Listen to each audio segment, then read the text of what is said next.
Bismillahirrahmanirrahim. Assalamu alaikum dear virtual university students and my viewers. मैं हूं हबीबुल्ला कमर और आप देख रहे हैं theITeducation.com YouTube चैनल।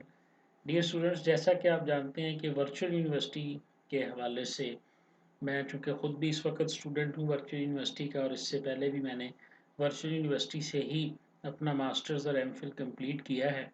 तो मेरे पास एक इन्फॉर्मेशन थी जो मैं अपने व्यूवर्स के साथ शेयर करना चाहता था। बहुत सारे सब्सक्राइबर्स और व्यूज़ हैं वर्चुअल यूनिवर्सिटी के स्टूडेंट्स के मेरे चैनल के हवाले से। तो एक तो मिड टर्म के हवाले से एक नई लेटेस्ट हमारे सामने आई है। मैंने अपना LMS खोला तो मुझे नज़र आया कि जी मेरी जो ग्रेडिंग स्कीम है वो अब चेंज हो चुकी है इस सेमेस्टर की। इसके अंदर असाइनमेंट्स 15% की होंगी और क्विज़ेज़ जो हैं वो 20% और फाइनल टर्म जो है वो मेरा 65% होगा। इस तरह मेरा जो हर कोर्स है उसकी ग्रेडिंग स्कीम चेंज हो गई है।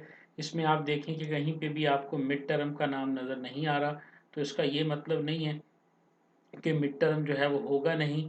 मिड टर्म की शक्ल को आज डिफ़ाइन किया गया और ये नोटिस जो है और ये खबर मेरी नज़र से गुजरी थी जो मैं आपके साथ शेयर कर रहा था कि क्विज़ बेस्ड एक्टिविटी होगी मिड टर्म के लिए, जो कि एक होम बेस्ड एक्टिविटी होगी।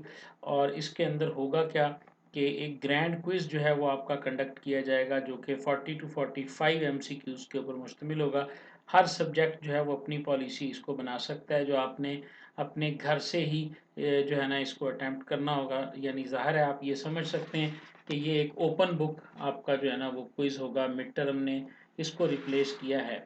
और बाकी रह जाएगी बात कि फाइनल टर्म में फिर क्या होगा। तो फाइनल टर्म का पैटर्न पहले भी यही होता है कि 25% जो हैं वो आपके 1 से लेकर 22 लेक्चर्स में से आते हैं और 75% जो हैं ये आपके 23 और 45 में से जो है ना वो फाइनल टर्म आता है। तो इसलिए मेरे ख्याल में तो ये ज़्यादा आसानी हो जाएगी एक स्टूडेंट के लिए कि उसका जो ग्रेडिंग स्कीम को अगर हम देखें तो ग्रेडिंग स्कीम में 20 और 15 35% मार्क्स जो हैं वो उसकी सेमेस्टर एक्टिविटीज़ के होंगे। जो मतलब उसने एक किस्म का आप इसको कह सकते हैं कि ये ओपन बुक एग्ज़ाम होगा उसका। वो उसने किताब देख के जो पेपर देना है वो 35% है और बाकी 65% जो है वो उसका रह जाएगा, जो उसका फाइनल टर्म एग्ज़ाम होगा। तो बहरहाल इसको पॉजिटिव लेना चाहिए, बजाय इसके कि आप परेशान हो जाएं जी कि मिड टर्म हमारा ख़त्म हो गया है और फाइनल टर्म 65% का कर दिया गया है, असाइनमेंट्स को कम कर दिया गया। ऐसा कुछ नहीं है।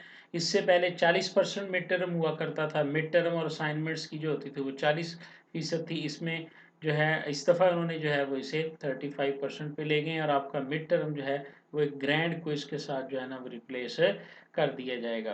तो आई होप कि आपको ये इन्फॉर्मेशन पसंद आई होगी। थैंक यू वेरी मच जी, बहुत शुक्रिया।